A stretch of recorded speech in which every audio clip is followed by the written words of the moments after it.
Quero agora falar de meus diretores de teatro com quem muito aprendi. O primeiro foi Afonso Gentil, que me ofereceu o prazer do conhecimento teatral. Com a fundação do Teatro Experimental Sorocabano, que só aconteceu pela iniciativa e coragem dele, aprendemos com a presença do jornalista Orestes Bastos de Oliveira o que era o palco, a plateia, os camarins, coxia, rotunda, assim como o uso da iluminação e da sonoplastia. Com Afonso Gentil, aprendi o respeito e amor por essa arte, mesmo sendo um trabalho amador. Afonso Gentil levou para Sorocaba vários profissionais de São Paulo para a realização de palestras, júri de festivais, etc. Isso ampliou e acelerou o nosso conhecimento. O primeiro diretor profissional aqui em São Paulo foi Osmar Rodrigues Cruz, do Teatro do SESI. Comecei fazendo uma ponta em A Sapateira Prodigiosa, de Garcia Lorca. Aprendi a dançar alguns passos de música hispana, a me maquiar e usar cabelos com pitote no alto da cabeça, preso com um pente à la espanhola. Muito sem noção, um dia cortei os cabelos bem curtos e fui chamada a atenção pelo diretor, que me explicou que, durante uma temporada em teatro, nada podia ser mudado. Uma roupa, os sapatos, os cabelos, era tudo criado pelo figurinista e ele tinha que ser respeitado. Aprendi muito com a atriz Nieta Junqueira, minha colega de cena. Eu passava em sua casa todas as noites e de lá íamos para o teatro a pé. O frio era intenso. Eu não tinha roupa de inverno suficiente, somente com um casaquinho de lã fina.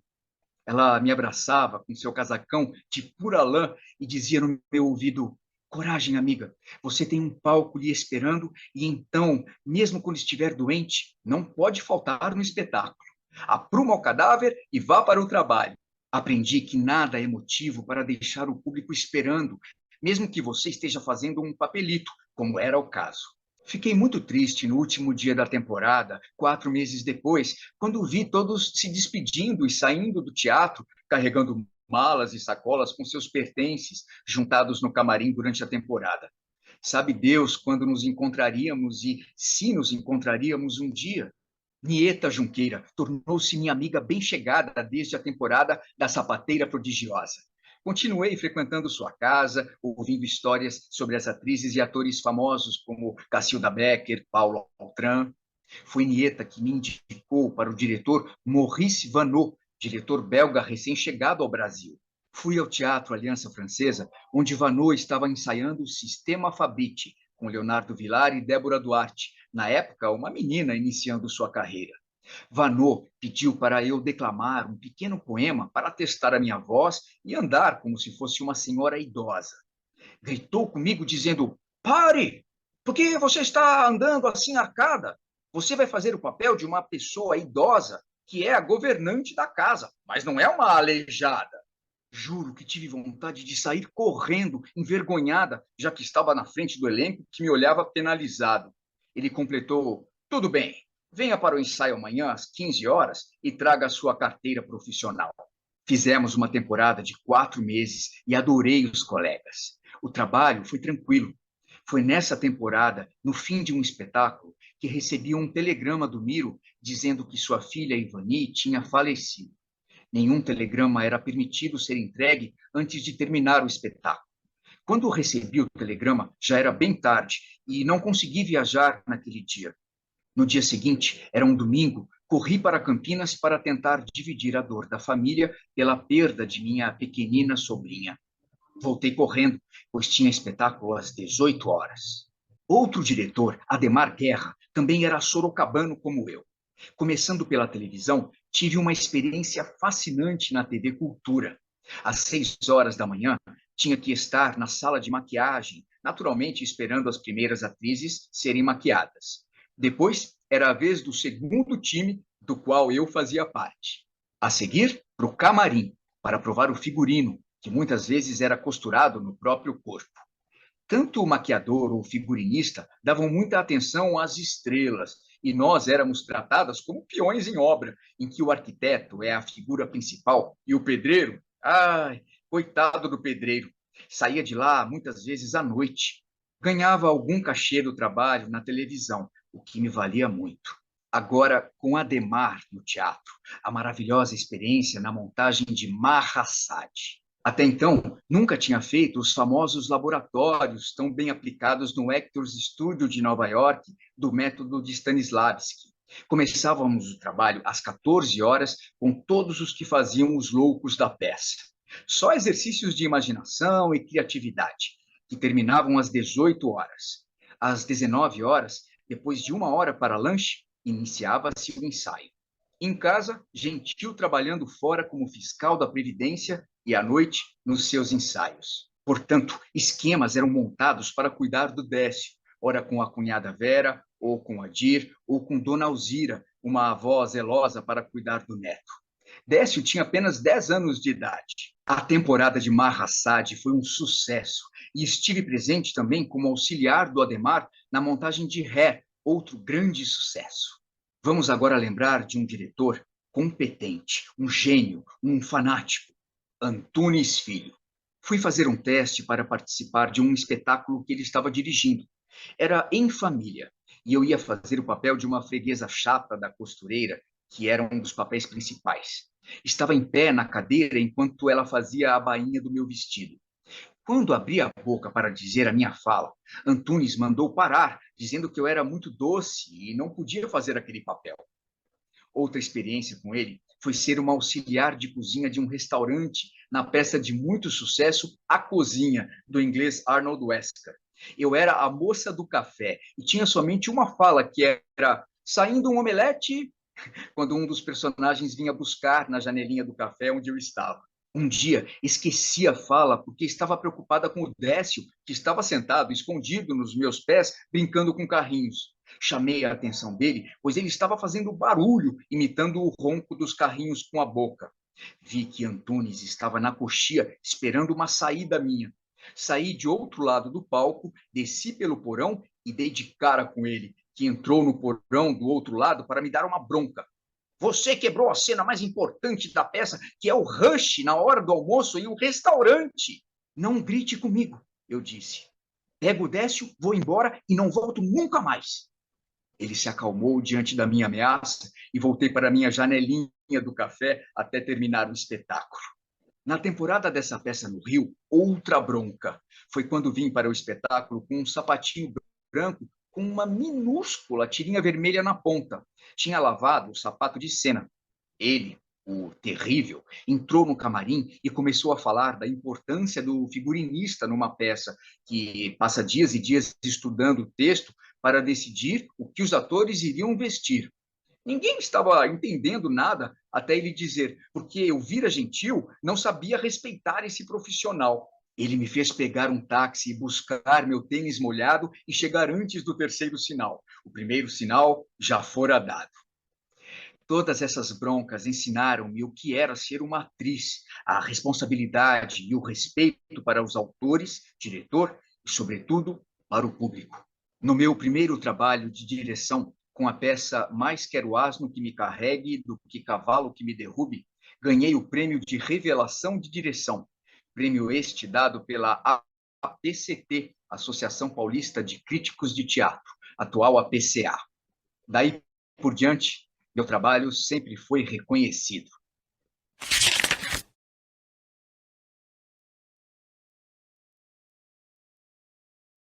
Lembranças agradáveis das escolas que frequentei durante minha vida. Uma delas, marcante, foi a EAD, Escola de Arte Dramática, que comecei a frequentar aos 32 anos de idade e que muito representou na minha vida. Depois de uma intensa trajetória no Teatro Amador de Sorocaba, com inúmeros obstáculos materiais e muitos preconceitos, achei que deveria enfrentar a EAD para obter conhecimentos e, sobretudo, fazer do teatro uma profissão, deixando para trás parentes e amigos e uma certa comodidade que uma cidade do interior sempre oferece. E agora ali estava eu, amando a escola, desde suas paredes envelhecidas pelo tempo e tudo de novo que ela me oferecia. Que bom participar das aulas de esgrima com o professor Hugo, ou expressão corporal com Chinita Romo. Com a Cândida Teixeira, com sua mímica, estimulando a gente a liberar sentimentos. Ah, memória emotiva, canal aberto a tantas emoções. Depois a Leila, corrigindo meu português e falando tanto dos deuses, que de repente a intimidade estabelecida entre a gente e eles era como se fôssemos parentes. Sem contar o Paulo Mendonça, apaixonado e apaixonante, abrindo mentes e corações para Édipo e outros personagens da tragédia grega. Como esquecer de Milene Pacheco, tentando melhorar minha voz, porque cruzes com essa vozinha infantil e essa pronúncia de sorocabano, era preciso salvar os espectadores. Mas Maria José, pasmem, a temida Maria José me encorajava. Outra grande vantagem era que eu podia levar o Décio, ainda menino, que ficava brincando com Oswaldo Faustino no pátio da escola e, às vezes, sentado ao meu lado na classe, acompanhava textos clássicos enquanto eu, de pé, falava os textos, inclusive alguns de Shakespeare. Cansado, dormia em meu colo e o gentil, no fim da aula, o carregava de volta para casa, no braço. Ainda sobre a EAD ou A Vingança das Deusas Melpomene, Itália. Diante de tanto profissionalismo, de tanto domínio técnico da arte de representar do Dr. Alfredo, da Maria José de Carvalho, do Paulo Mendonça e, enfim, dos demais professores, enfiei na cabeça que jamais conseguiria ser uma atriz, com A maiúsculo. E depois, nem francês eu sabia falar. Mas, naturalmente, me aceitaram, já que o gentil, meu marido, um ano à frente do curso de ator, tinha dito que voltaríamos para Sorocaba, e isso agradava sobremaneira a doutor Alfredo e sua não disfarçada ambição de descentralizar o teatro Brasil afora. Então, com o gentil formado e o doutor Alfredo certo que voltaríamos para Sorocaba, fui reprovada para a paz no geral, inclusive o meu, quando me deram nota 4,9 em drama no segundo ano, o que impedia a minha continuidade no curso. Mas o motivo real de minha reprovação só fui saber tempos mais tarde, que, na verdade, tudo fora arranjado para não separar o casal, não separar a família. Pois é, triste foi como soube da reprovação. Tinha acabado de sair do palco depois de uma apresentação e, no intervalo, fiquei no camarim com o Décio, que dormia numa cama improvisada de cadeiras. A secretária da escola, a incansável Teresa Vargas, entrou esbaforida no camarim para me avisar que tinha sido anunciada minha reprovação, em drama. Chamei o gentil para irmos embora, tirar o Décio daquele teatro, para que ele não soubesse da minha reprovação. Como explicar a esse menino que acompanhava meus trabalhos escolares e sabia de toda a minha dedicação? Receava que ele, a partir daí, não quisesse mais estudar. Mas essa manobra do doutor Alfredo para que pudéssemos voltar a Sorocaba não deu certo, pois nunca voltamos e eu segui minha carreira profissional assim mesmo. Pois é. Muitos anos depois, doutor Alfredo me diria: como vai seu filho? Diga a ele, Décio, já agora ator profissional, que apesar de não ir vê-lo no palco, acompanhe e torço pela carreira dele. Provei ao meu admirado mestre que cuidei da minha profissão sem nenhum prejuízo da família. Ao contrário, acho que eu e o gentil abrimos as portas para eles, para nossa nora Vanice, atriz e professora de voz, minha irmã Ladir, atriz e professora de teatro, e meu irmão Adir, atualmente dramaturgo neste mundo louco e apaixonante que é o teatro, herança que orgulhosamente vamos deixar. Assim seja.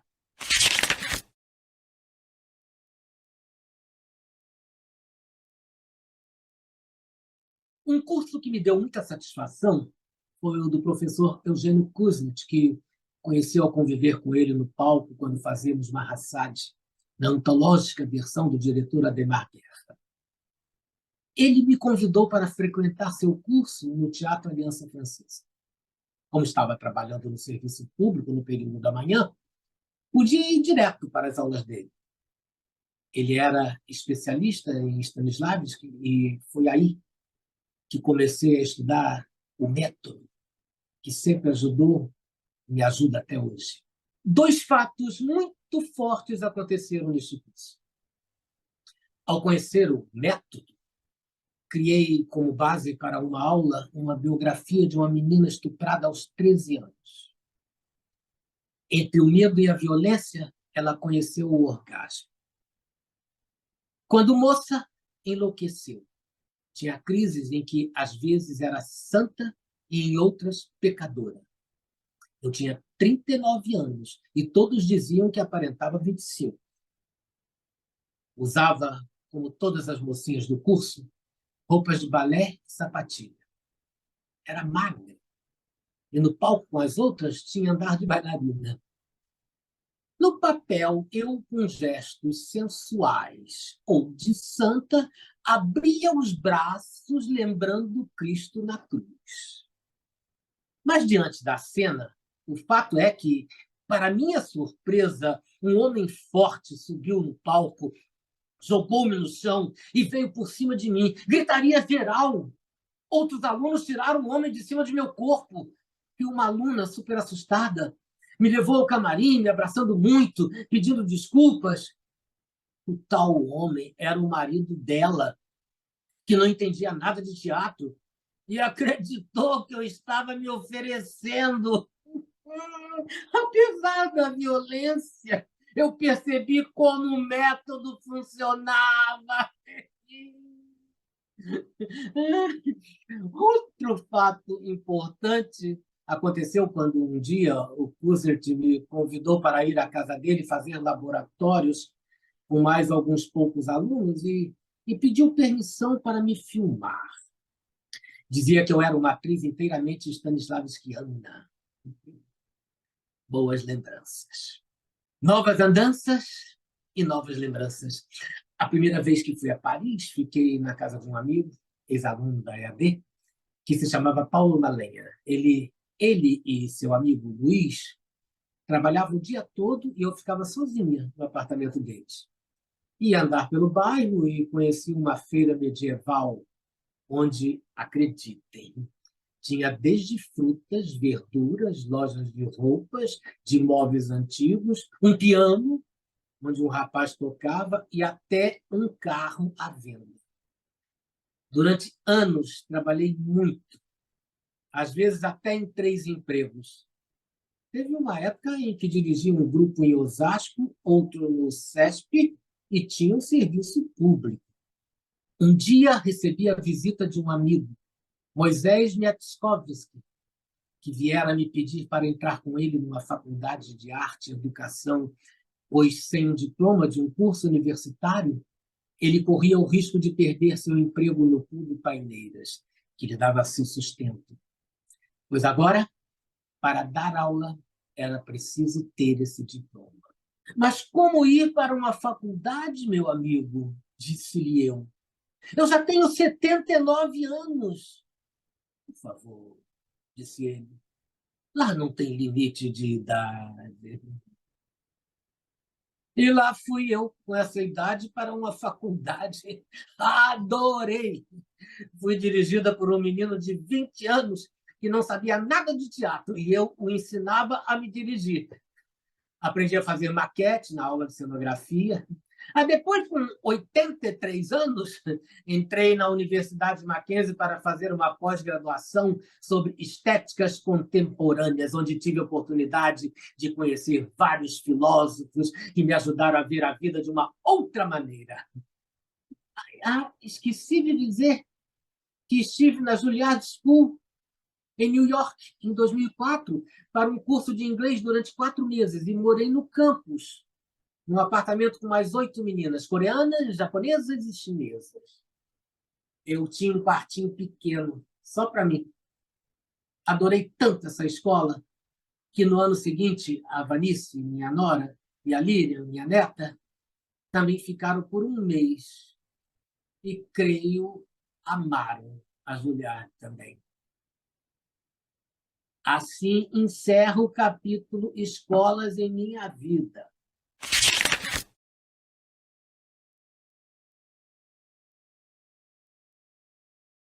Eu tinha acabado de me aposentar do Serviço Público Federal e estava um pouco chateada por ter que ficar em casa. Queria voltar ao trabalho. Achava falta da rotina diária de levantar cedo, tomar banho e me arrumar para ir trabalhar no escritório do representante do ministro da Previdência da época. Adorava o que fazia lá.